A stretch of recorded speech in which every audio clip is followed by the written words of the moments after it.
जोहार गे सानाम को आरहों मिट्टे नवा ब्लॉग रे आपे सानाम को गे सगुन दाराम। तो नॉय नोडे पे नेले कान गया बहु तिहिं नोडे दा ए लुईदा आर अडी कम गी नोंकान कुñ नेलोग कना नेतार चेदा से जतो होड़ा ओड़ा रेगी कॉल मेनाआ। तो नोडे मिट्टन जगह हेज हुई कना तो आपें लई आपेया। तो प्रथम खोज मुचाद धाबी रे ताहेन पे आर नेल पे ओकारे लिंग हेज कना। तो नोडे तिहिं लिंग हेज कना सिलीगुड़ी पासे रेगी जिसु आश्रम मेना। तो ओंडे गे हेज हुई कना हनी हांडे दीदी दुड़ुब कान। तो दीदी गे अगु हुई कना जिसु आश्रम रे। तो तिहिं नोडे ले भर्ती उटुकाया चेदा से अडी असुविधा आ नोय नोडे नाना। तो पासे रेगे नुकुआ ओड़ा मेना। तो नुई दो नाना गे हुयुगोआ आ नुई दोय हर कान गया किंतु पुलियो रे ताहें कना चेदा से आइडी जुग खन गे नोडे गे मेना खिना आ नोय टाउन एलाका रना ओड़ा मापे बाडाय गे तिना कटी कटी जगह रे आ नोय नोडे दादाय उडुकना। तो दादा बहु आर दीदी आर हपन गो होय हेज कना। तो नोय नोडे नाना नाना गुली तो अडी हाहाड़ा नेलदा चेदा से आले दो सब समय खोला मेला जायगा आर आतु टोला रे तहेन हड़। तो नोडे नोय नाना कोयो गद काले कना चा कोले न्यू बड़ा केदा नुआ पासे रे नोय हपन गो। तो दीदी तको ठे जखन लिंग चलाव लना दीदी अवस्था अडी खराब रुआ कनाय।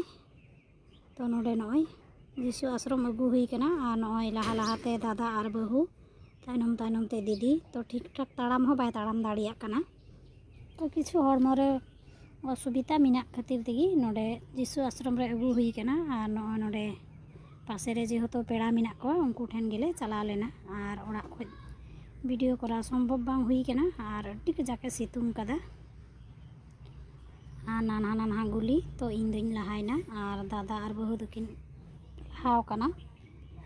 तो नोय नोडे जिसु आश्रम तो नोडे गी दीदिया तिहिं भर्ती हुई कना दोहैया को नोडे आ नोडे दो इना नापाय सुविधा जे पैसा टाका ना कोनो किछु चेद हो बांग लगा। तो नोडे नोय दारी बुटर ले तिंगु कना हपन गो बहु आर दीदी आ नोआ पासे रे आर हाने झिलो जगह मेना ओंडे बार हड़ किन झिलो कना। तो अडी आइमा रोगी मेना को नोडे अकोय को चेदका समस्या ओना हिसाब ते आ नोय गेट से नेतो ले चला कना दीदिया भर्ती को हुई कना आर बिकल बेला प्राय 4:30 बजावना।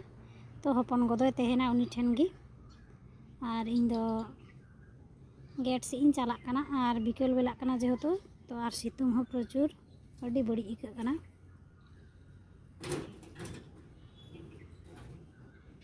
सितुंग आर गरम का खाना ते भादर मास कना ताहो किंतु इन रंगा सितुंग। तो नोय नोडे तीना नापाय साइड साइड रे दारी को रोहय कदा अडी नापाय बुझाग कना आर जिसु आश्रम गे मी एमन मिट्टेन जगह कना जेखाने रुआ हासु हड़ लगी ते फ्री ते रान आर जम न्यू मेना। तो नोय नेतो ओड़ा लिंग चला लगी आर आपे धारे पासे रहो सेरकम जुदी असुस्थ हड़ को तहेन खाय उनका जिसु आश्रम रे अगु उटुको को पे चेदा से नोडे दो कोनो चार्ज बांग लगा कना टाका पैसा रेना कोनो किछु गे बांग लगा कना फ्री ते जम न्यू फ्री ते चिकित्सा। तो एकटू अडी असुविधा को तहेन खान गे आज पासे रे मिट्टेन हड़ लगा तहेन लगी ते इनागी। तो नोय नेतो ओड़ा लिंग चला लहा रे किछु फोटोñ तुलवा नोडे सामने रे जेहेतु बोलो गदो ठेन गे जिसु मेनाया। तो बहुत लिंग किछु फोटो लिंग तुलो लगिन। तो आपे सानाम कोगी नोआ वीडियो चेक लका पे नेल केदा कमेंट काते पे बाडाय चुइनिया आर मज जुदी पे नेल लखाय मिट्टे लाइक पे एमा आर साथे नोआ चैनल रे तहेन लगी ते चैनल दो सब्सक्राइब का पे मा तबे सानाम कोगी जोहार।